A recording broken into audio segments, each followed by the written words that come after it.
It's a little difficult because we're a sustainable consultancy with a mission to make the world a better place, and the way we do that is to build collaborations. That is the work we do. So it's not so much that we're a corporation that's going to start implementing a sustainability strategy. That's our job, is to help those member companies do that work.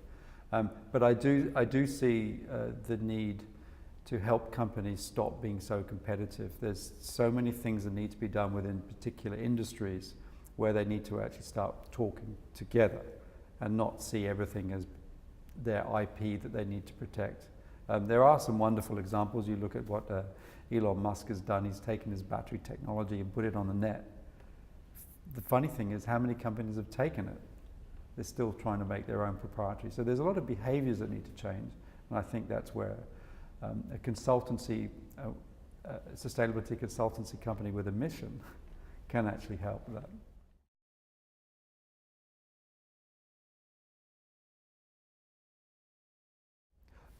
Look, I think governments need to take some risk. I think businesses are used to trying things and failing.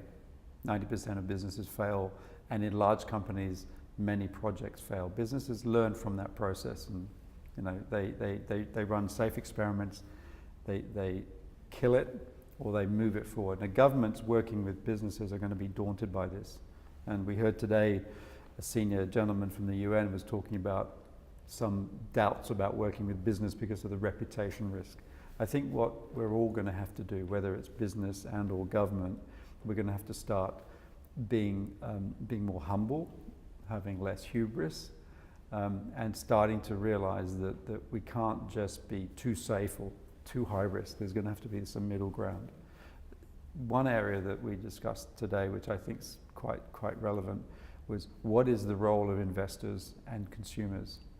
Because with Goal 17, everyone talks about the private sector and the need to engage the private sector with civil society and with governments. But they talk about the three groups, but what about the consumer? Where's the consumer in this? And I think the hope is that the millennials, which in many companies is more than half the population, they're starting to demand this stuff. But so I think there needs to be more conversation when we talk about collaboration with investors, demanding it of the companies they invest in, and the consumer demanding it of the companies they buy from or work in.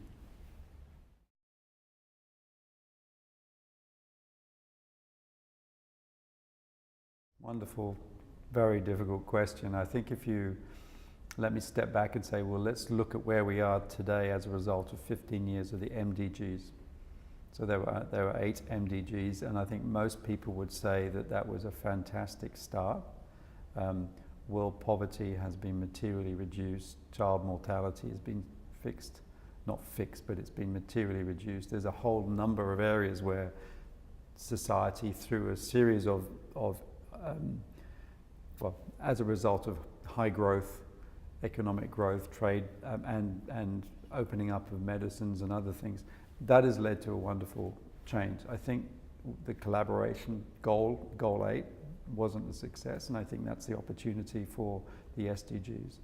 But I would say in 2030, you're going to see some material progress on most fronts. I think it will only happen if SDG17, which is really where I think it all comes together, which is where people stop being jealous of their IP, people stop protecting the drugs they have and open it up. And this is going to require some people to say it's not all about the bottom line.